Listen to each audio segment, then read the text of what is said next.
안녕하세요. 자영업하고 있는 예비 다둥이 아빠 새쌈믹TV의 쌈입니다.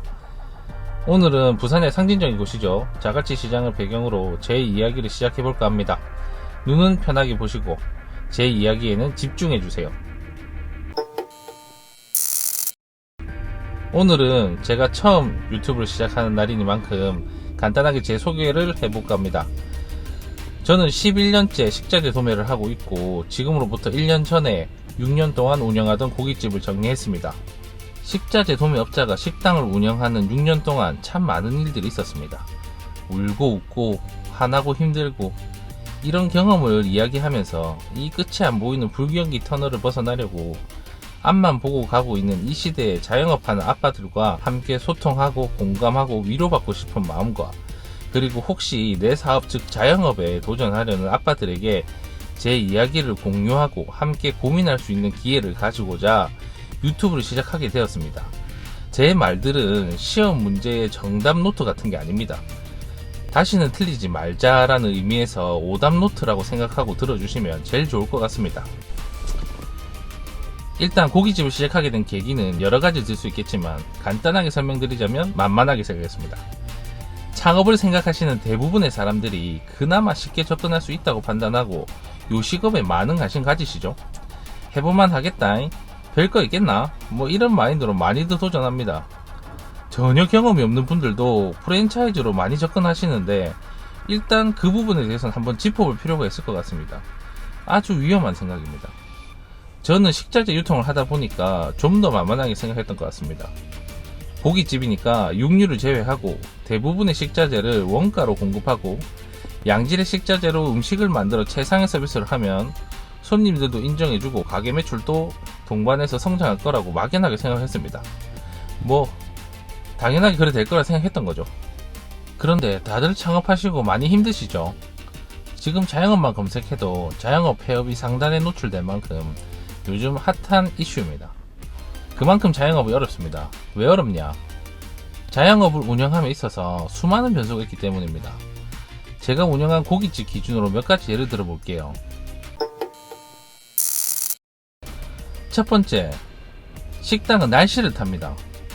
냉면같이 계절 타는 메뉴들은 말할 것도 없고 고기 같은 경우 한국 사람들이 사시사철 즐기는 외식 메뉴임에도 불구하고 날이 갑자기 추워지면 접근성이 좀 떨어진 식당에서는 사람들이 안 오겠죠. 번화가에도 갑자기 추워지면 사람들이 안 오는데 우리 집에 와서 꼭 밥을 먹어야겠다라고 생각하는 충성도 높은 단골 고객 아니고서야 일반 손님들이 뜸해지는 거 어쩔 수 없습니다. 반대로 숯불을 사용하는 고깃집은 불 앞에서 고기 굽는 거 싫어해서 여름에는 조금 꺼려하겠죠. 두 번째, 식당은 계절을 탑니다. 날씨랑 연관이 있는 내용이겠지만 계절 메뉴가 메인인 식당은 말할 것도 없고 상대적으로 지역에서 유명한 로컬 맛집인 경우에는 행락철에 영향을 받습니다. 벚꽃 시즌, 단풍 시즌이 되면 산으로 지방으로 사람들이 이동을 많이 하겠죠. 주말 장사 비중이 높은 식당의 경우에는 이 시기에 매출 영향이 엄청 받습니다. 또 정부에서 주 52시간 근무제 도입하면서 주말에 캠핑이나 여행 수요가 많이 늘어납니다.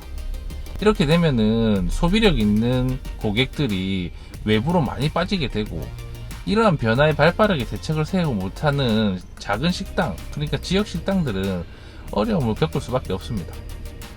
세 번째, 식당은 질병 영향을 받습니다. 원육에 대한 질병의 경우 제일 흔하게 콜레라가 있겠죠. 그리고 얼마 전 아프리카 돼지열병 같은 경우에도 영업에 엄청난 영향을 줬습니다. 또 요즘 코로나 바이러스 때문에 경기가 바닥입니다. 호흡기로 전염되는 바이러스 특성 때문에 사람들이 많이 모이는 식당에 방문하지 않고 외식을 삼가하는 분위기입니다. 진짜 부득이하게 회식이 있거나 아니면 아예 전염병 같은 거 신경 안 쓰는 대장부라면 모를까 식당에 가서 밥 먹는 거 많이들 꺼려 하시죠. 특히 가족 구성원 중에 유아나 노인이 있는 가정에는 더 예민합니다.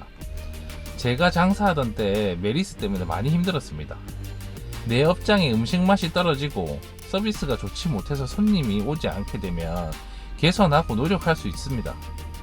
하지만 이렇게 지역, 국가, 세계가 모두 질병 때문에 위축돼 있고 불안한 경우에는 요식업 하시는 사장님들 정말 말로 표현하기 힘들게 어렵습니다. 마지막으로 네 번째, 고깃집의 경우 원육의 가격 변동이 심합니다. 모든 식당을 대상으로 하면 원가의 가격 변동이 심하다는 말씀입니다. 앞에서 말씀드렸던 부분이지만 피서철 여름이 되면 돼지고기 수요가 많아지죠. 그러면 당연히 가격이 엄청 상승합니다. 이 부분 알고 계셨습니까? 고기의 수요에 따라 피서철, 명절, 연말 등 시기가 되면 가격이 상승하고 원육의 질병에 따라서 가격도 극심하게 변동합니다. 또 가뭄, 홍수, 태풍, 뭐 있습니까? 혹한 이런 게 천재지변으로 인해서 야채의 가격 변동을 아주 예민하게 신경 써야 합니다. 이렇게 간단하게 생각해도 요식업이 결코 만만한 창업 아이템이 아니라는 것을 단번에 알 수 있지만 저 또한 창업을 했을 당시에 잘 몰랐습니다. 완전 초짜였던 거죠. 노하우라고는 없는. 저는 식자재 유통을 하다 보니까 많은 요식업 사장님들을 만납니다. 식당 운영하시는 대표님들 늘 하시는 말씀이 뭡니까? 요즘 너무 힘들다. 와, 요즘 유독 힘들다. 뭐 이런 말씀입니다. 물론 장사 잘 되는 대박집도 많이 있습니다. 대박집이 별게 있는 게 아닙니다. 여러가지 변수가 발생해도 중심을 잘 잡고 매출 변동이 미비하고 꾸준하게 장사가 잘 되는 식당, 이게 말 그대로 대박집입니다.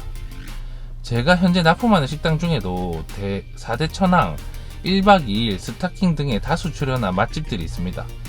이런 식당들 맛도 맛이지만 대표님들의 내공이 남다릅니다. 그냥 운이 좋아서 인기 프로그램에 출연한 것이 아니고 30년 이상 업장을 운영하시고 수많은 어려움을 이겨낸 노하우를 가지고 있는 겁니다.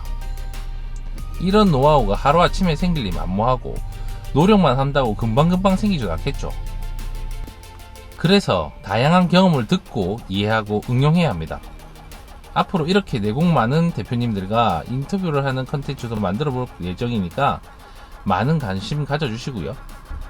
여튼 저는 그냥 힘들다는 이야기를 들을 때마다 늘 그냥 하는 소리려니 했습니다. 하지만 제가 고깃집을 운영하고 보니까 알겠더라고요. 요식업 사장님들이 어렵다는 말이 어떤 의미인지.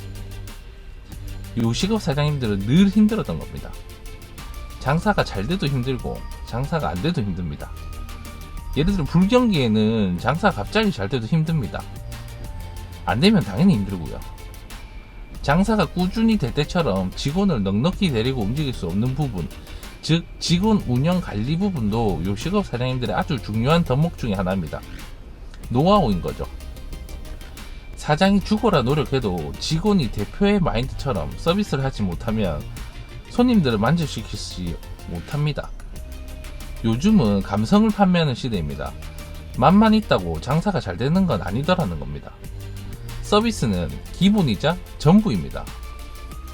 이렇게 식자재 유통업자가 요식업의 수많은 변수를 인지하지 못하고 사업을 시작했을 때 그때 벌어지는 일들을 제가 6년 동안 고깃집 운영하면서 겪은 스토리를 바탕으로 영상을 계속 만들어갈 예정입니다. 자영업에 관심이 있거나 이 시대에 하루하루를 치열하게 살아가는 아빠를 응원한다면 꼭 구독과 좋아요, 알람 설정 눌러주시고 많은 관심 부탁드리겠습니다. 구독과 좋아요, 알람 설정은 저에게 큰 힘이 되지만 공짜입니다. 지금까지 모든 아빠를 응원하는 3이었습니다. 감사합니다.